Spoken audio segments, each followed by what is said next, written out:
Facet City, une ville qui ne dort jamais. Le luxe et la luxure y flirtent avec le danger, et derrière chaque coin de rue, un secret attend son heure pour éclater. Des secrets, des mystères, des histoires qu'on croirait tirées de romans de gare. Et nous, on est là pour les dénouer. La jolie Sam, toujours prête à foncer tête baissée pour sauver la veuve et l'orphelin. Le genre à croire qu'on peut réparer tout ce qui est brisé. Et moi, tant que Sam voudra de moi, je serai là pour éviter que tout parte en vrille et qu'elle y laisse sa peau.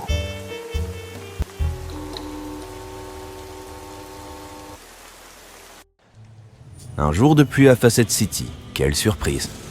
En tout cas, c'est pas la météo qui allait attirer les clients, surtout dans ce quartier. Ressasser des vieux dossiers toute la journée, très peu pour moi. Je laissais ça à Sam, elle pouvait passer des heures à fouiller dans le passé. Et puis il est arrivé, un type à la mine bien trop soignée pour traîner dans un coin pareil. Son costume impeccable, même trempé, hurlait Reflection Heights. Qu'est-ce qu'il fichait ici ? Le bougre a commencé à me raconter son histoire bizarre. Madame Vespertine, elle a toujours été une femme de tête, forte. Je l'écoutais à peine. Ce qui m'intéressait, c'était de voir si Sam allait mordre à l'hameçon. Parlez-nous de ce qui se passe, monsieur. Pourquoi faire appel à nous maintenant ? Du jour au lendemain, elle s'est mise à parler de trahison, de complot. Et bingo, elle a mordu. Montrez-nous où elle est. Et 30 minutes plus tard, nous voilà à monter les escaliers d'une grosse baraque de bourgeois.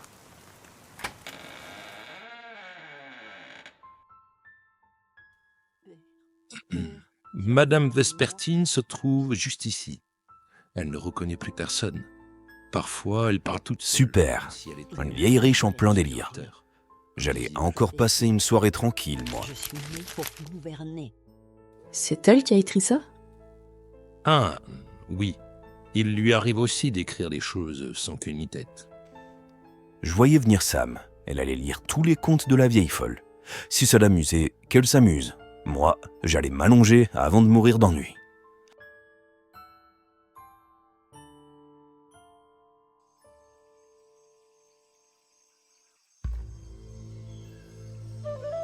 Il était une fois, au cœur d'une vaste savane dorée, une jeune lionne qui voyait le monde à travers les yeux de son père, le roi des lions.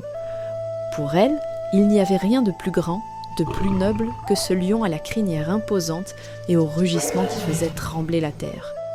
Chaque matin, elle se tenait à l'ombre de ce roi majestueux, l'observant avec une admiration infinie, rêvant de devenir son égal, de partager avec lui le pouvoir de ce royaume sauvage.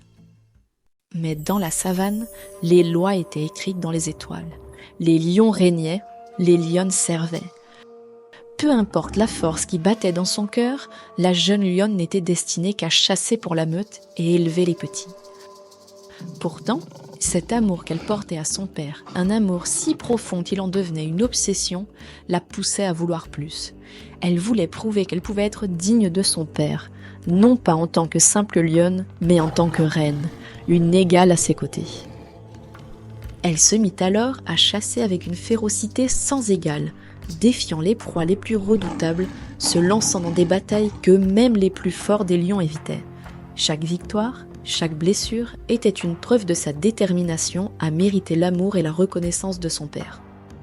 Mais plus elle luttait, plus son cœur se brisait, car malgré tous ses efforts, le roi continuait à la voir comme une simple lionne, une protectrice du foyer, et non comme l'héritière de son trône.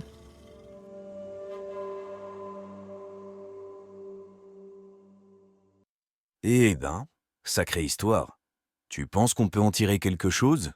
Si tu veux mon avis, elle se prend pour Cersei Lannister, une femme qui a toujours cherché à obtenir l'approbation de son père et qui a fini par croire qu'elle devait régner à tout prix pour prouver sa valeur. Cersei, ouais, la reine qui a passé sa vie à prouver qu'elle pouvait se hisser au-dessus des hommes. Mais pourquoi Madeline se prendrait pour elle ? Peut-être qu'elle voit en Cersei quelqu'un qui, malgré tout, a réussi à s'imposer dans un monde qui ne lui laissait pas de place. Un monde où les attentes d'un père sont tellement écrasantes qu'elles finissent par façonner tout ce que tu deviens. Tu penses qu'elle croit qu'en suivant les traces de Cersei, elle trouvera cette reconnaissance qu'elle a jamais eue ? Mais l'histoire de Cersei, c'est pas vraiment un conte de fées. Exact. Cersei a sacrifié beaucoup pour atteindre le pouvoir. mais elle a aussi perdu énormément en chemin. Si Madeline suit ce chemin, elle risque de tout détruire, y compris elle-même.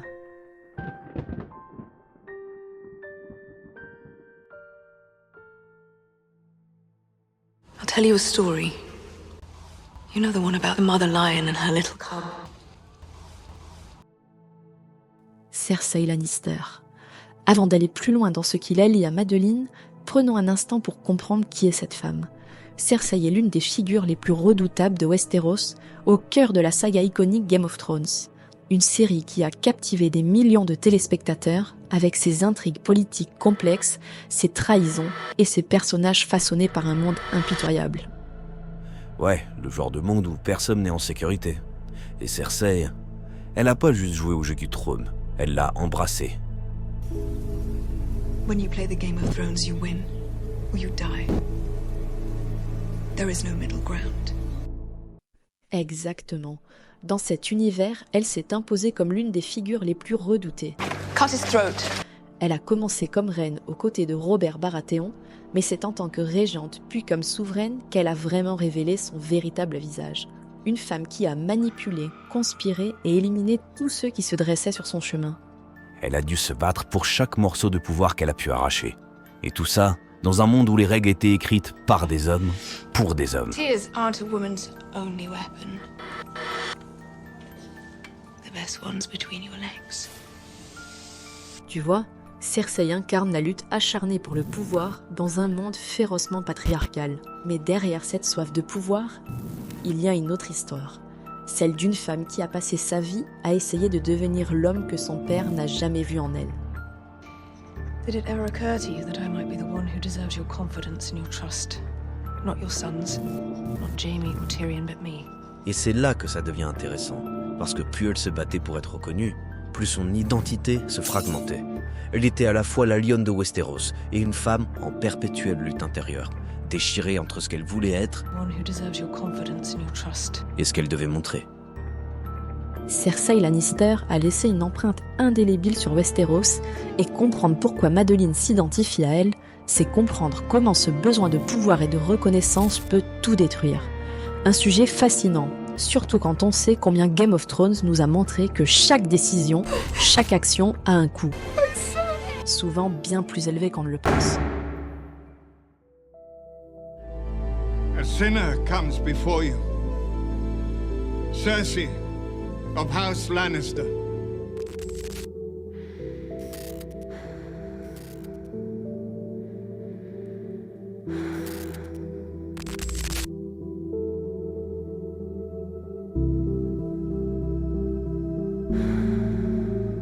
C'est fascinant.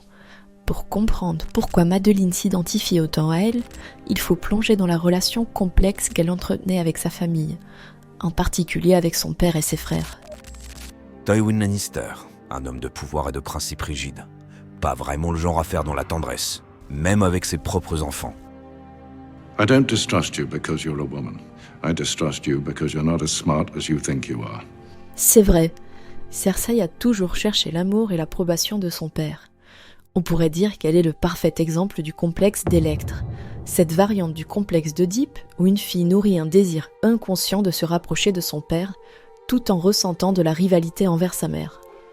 Elle admirait les qualités de Tywin, et elle voyait en Jaime un reflet de ce qu'elle respectait le plus chez leur père. La force, la loyauté, la détermination. C'est ce que je pense aussi. Elle est certaine que Jaime est le seul pour qui leur père a de l'admiration, et c'est certainement ce qui la pousse à l'aimer en retour. Father disowned me today. He can't disown you, you're all he's got. En aimant Jaime, elle aime Tywin par procuration.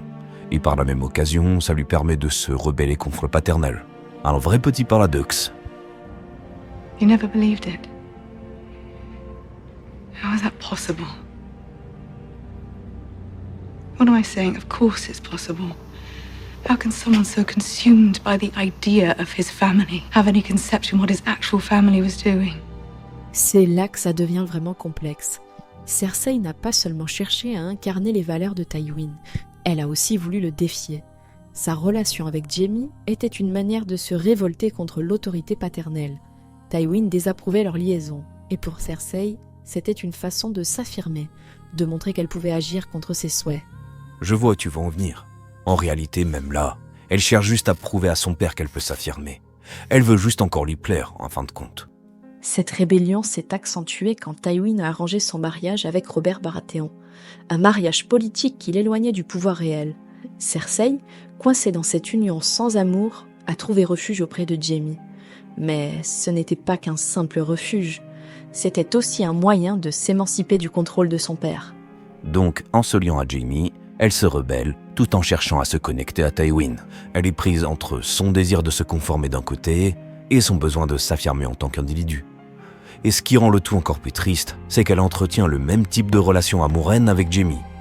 Elle passe son temps à se rapprocher de lui, puis à le rejeter, pour se rapprocher de lui à nouveau. Not now. I want. Not now. When? I've been back for weeks. Something's changed. Everything's changed. Et puis il y a Tyrion. Cersei le déteste viscéralement, et on pourrait penser que c'est parce qu'elle l'accuse de la mort de leur mère. You remember back when you ripped my mother open on your way out of her and she bled to death? She was my mother too. Mais il y a peut-être plus que ça. Jaime représente le père qu'elle admire et veut séduire, alors que Tyrion pourrait incarner, à ses yeux, la faiblesse qu'elle associe à la mère. Tu veux dire par là qu'elle projette sur Tyrion ce qu'elle méprise et craint chez elle-même? Comme si, en le détestant, elle cherchait à éradiquer cette part d'elle-même qui pourrait être perçue comme faible ou imparfaite. Dans le mille, c'est tout à fait ce que je voulais dire. Mais il y a aussi la possibilité que cette haine soit, en grande partie, héritée de son père.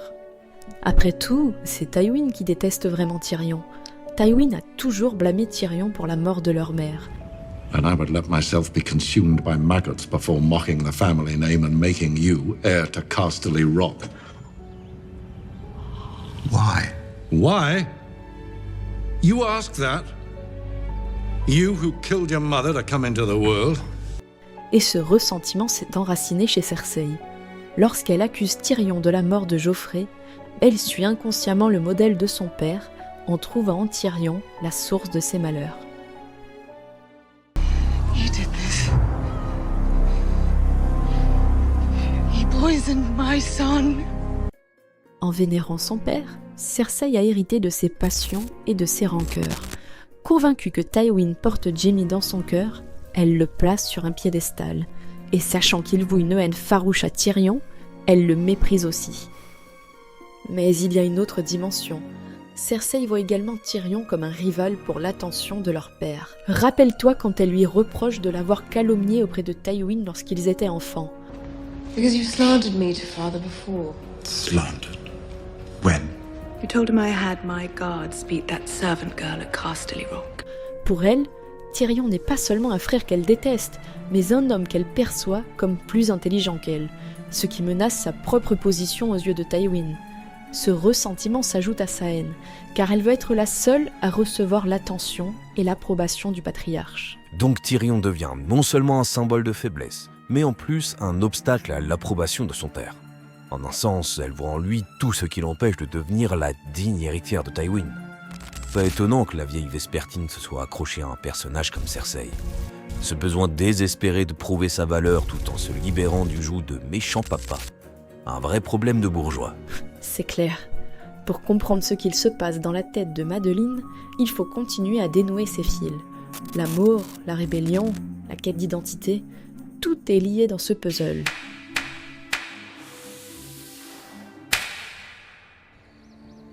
You want to make things better for Sansa? Give her a child. So you can tell Father it was you who finally talked me into it. So she can have some happiness in her life. You have children. How happy would you say you are? Not very. But if it weren't for my children, I'd have thrown myself from the highest window in the Red Keep.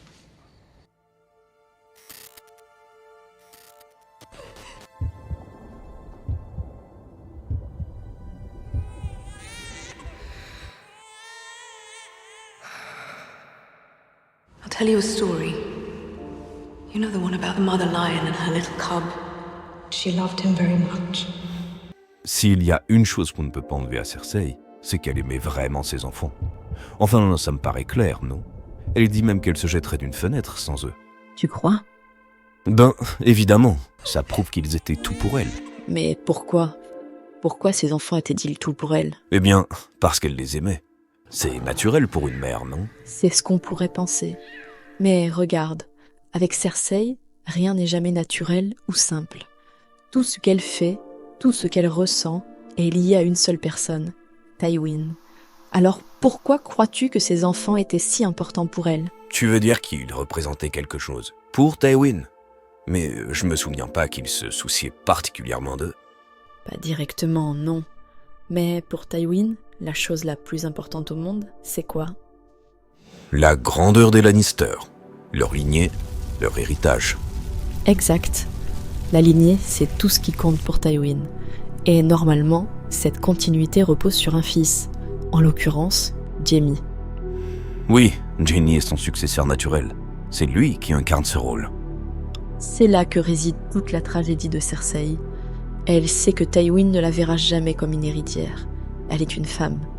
Tout ce qu'il attend d'elle, c'est qu'elle fasse des alliances stratégiques par mariage. You'll marry Sir Loras. Mais elle ne veut pas être une simple pièce d'échange. I am Queen Regent, not some broodmare. You're my daughter! Elle veut son attention, son amour, sa reconnaissance. One who deserves your confidence and your trust. Mais enfin, c'est impossible. Elle ne peut pas être son héritière. Mais alors du coup, qu'est-ce qu'elle fait? Elle fait ce qu'elle peut. Elle reporte cette quête sur ses enfants. Ses enfants deviennent sa seule manière de satisfaire Tywin. Elle ne peut pas être son héritière directe, mais elle peut produire des successeurs. Des successeurs qui incarnent la grandeur des Lannister. Donc, selon toi, sa relation à ses enfants ne se résume pas à de l'amour maternel? Ils sont sa manière de participer à l'héritage de Tywin? Tu commences à voir où je veux en venir. Ses enfants sont sa seule contribution à ce que Tywin valorise le plus. Ils sont bien plus que des enfants pour elle. Ils sont son espoir de satisfaire les attentes de ce père qu'elle idolâtre. Donc, si je résume, elle aime Jaime parce qu'il représente tout ce que Tywin valorise, et elle espérait que ses enfants seraient comme Jaime pour prolonger ça. I always hoped he'd be like Jaime. Et tu as remarqué quelque chose? Quand Jaime revient brisée, après qu'on lui coupe la main, elle change totalement d'attitude envers lui. C'est vrai, elle devient plus distante, plus froide. C'est d'ailleurs à ce moment-là qu'elle dit que tout a changé. Everything's changed. Et pourquoi, à ton avis? Ce n'est pas juste qu'elle ne l'aime plus, c'est qu'il n'incarne plus, à ce moment-là, la force et la grandeur que Tywin valorise. You come back after all this time with no apologies on one hand and expect everything to be the same. What do you want me to apologize for? For leaving me. Jaime, mutilé, brisé, ne peut plus être cette image idéale. Et c'est exactement pareil avec ses enfants. Elle aime ce qu'ils représentent, ce qu'ils lui permettent d'être. Une lionne utile, capable de perpétuer la lignée des Lannister. Donc, son amour pour eux, tout comme pour Jaime en fin de compte, est conditionné par leur rôle dans la grandeur de Tywin. Oui, c'est tragique, mais c'est la vérité. Elle aime Jaime parce qu'il est tout ce que Tywin voulait chez un fils. Et elle aime ses enfants parce qu'ils sont la continuité de ce rêve. Sans eux, elle n'a plus aucun rôle à jouer dans la dynastie Lannister. Du coup, quand elle dit qu'elle se jetterait d'une fenêtre sans eux, c'est pas seulement parce qu'ils lui manqueraient. Non, c'est parce que sans eux, elle n'a plus rien. Plus rien pour satisfaire Tywin. Plus rien pour justifier son existence dans cette dynastie où tout tourne autour des hommes. Did it ever occur to you that I might be the one who deserves your confidence and your trust? Not your sons, not Jaime or Tyrion, but me. Ils ne sont pas seulement ses enfants. Ils sont la seule chose qui la relie à la grandeur qu'elle ne peut atteindre par elle-même. Et c'est pour ça que de son point de vue, qu'avoir un enfant n'est pas seulement une tragédie personnelle. C'est une attaque contre sa place dans l'héritage de Tywin. C'est ça. Et c'est ce qui rend sa tragédie si déchirante. Elle les aime, mais cet amour est indissociable de ce qu'il représente. La continuité, l'héritage, la seule chance qu'elle a de prouver qu'elle est utile aux yeux de son père.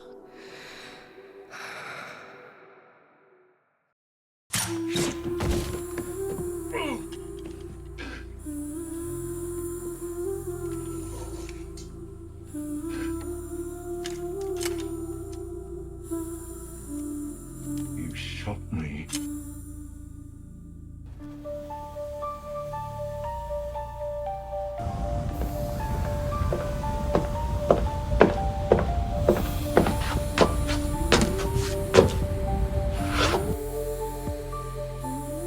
La mort de Tywin, c'est un véritable séisme pour la maison Lannister. Il incarnait le patriarche infaillible, la clé de voûte qui maintenait la famille debout. What he built, it's ours. He built it for us. He meant it for us. Sans lui, la forteresse Lannister se retrouve sans fondation solide, un édifice prêt à s'écrouler. They're going to try to take it away, all of it. Pour Cersei, cette perte est encore plus dévastatrice. Tywin était plus qu'un père. Il était l'étalon de sa propre valeur. Toute sa vie, elle a cherché à prouver qu'elle valait autant, sinon plus, que ses frères.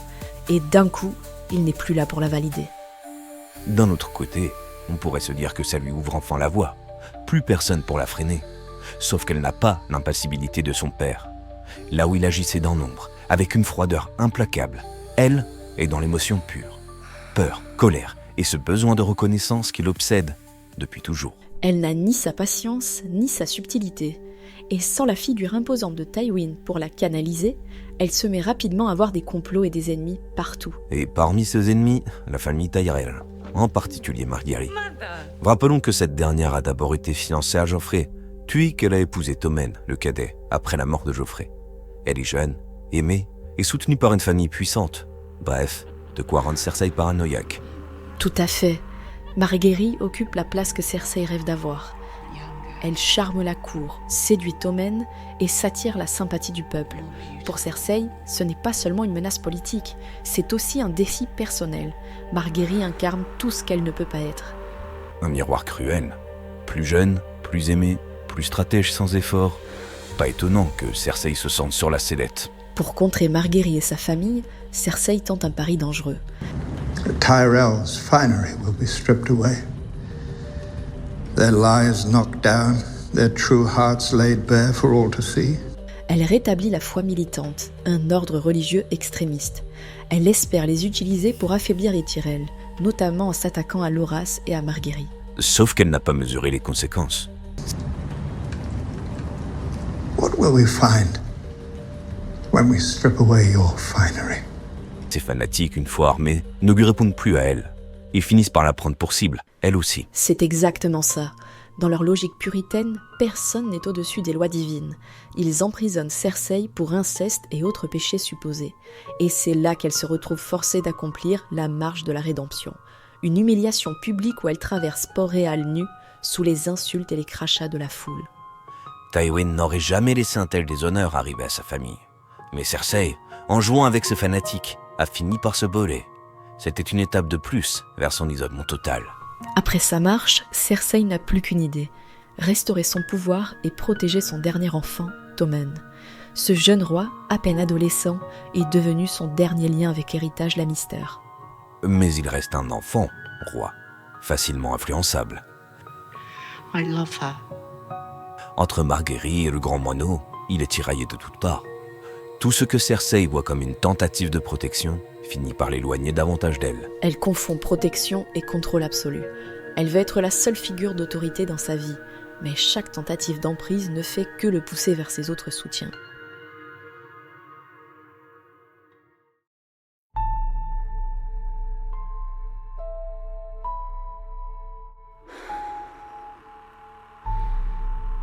C'est là, dans le crépitement du feu grégeois, que l'explosion du septuaire de Baelor marque un tournant.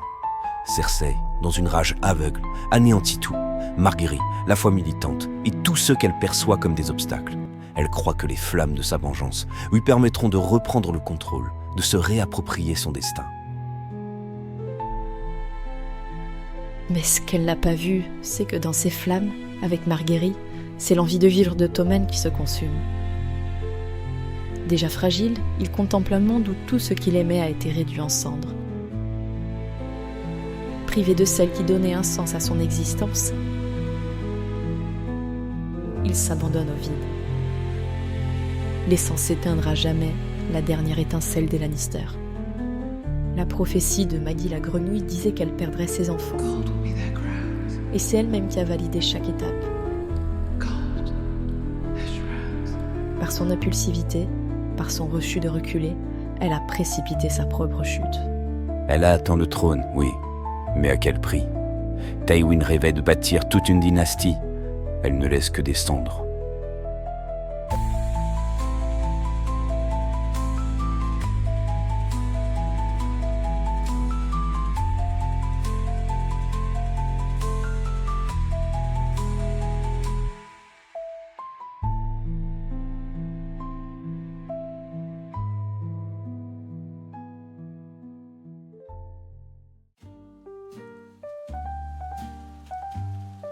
Bon, je crois qu'on a fait le tour. La vieille m'a érigé un trône, tyrannisé son majordome. Je vous en prie, monsieur. Ne lui donnez pas de mauvaises Et idées. nous, par pitié, dis-moi qu'on peut se tirer d'ici. Archie réfléchit. Une famille comme ça, avec tout ce qu'il possède. Madame Vespertine perd la tête et pas un héritier, pas un cousin, pas un vautour pour flairer l'argent. Peut-être qu'ils se battent ailleurs, ou qu'ils préfèrent juste oublier ça. Les riches et leurs problèmes. Oublier? Non, pas avec ce genre de fortune. Il y a toujours quelqu'un pour s'intéresser à ce qu'une dame riche laisse derrière elle. Sam avait encore cette façon de parler, comme si elle voyait 10 coups à l'avance. Moi, j'avais pas vraiment envie de jouer. Rien n'est normal ici. Pas un mot, pas une visite, rien. Comme si Madame Vespertine n'existait plus. Il avait quand même raison sur un point. C'était bizarre. La question c'était, est-ce qu'on avait vraiment envie de mettre notre nez là-dedans? Ok, on pourrait peut-être jeter un œil. Mais Sam, pas question d'en faire une priorité. Les pistes, Archie, ça a toujours du bon. Tu vois où je vais en venir, non? Elle agissait encore comme si elle savait ce qu'elle faisait. Moi, je me contentais de la suivre, comme toujours. Et pour les enquêteurs qui nous ont suivis jusqu'ici, merci d'avoir gardé l'œil ouvert. Vous savez ce qu'il vous reste à faire. Laissez votre empreinte digitale et rejoignez notre réseau. À Facet City, les mystères ne s'arrêtent jamais. Et dans l'ombre, un nouveau ne demande qu'à être découvert.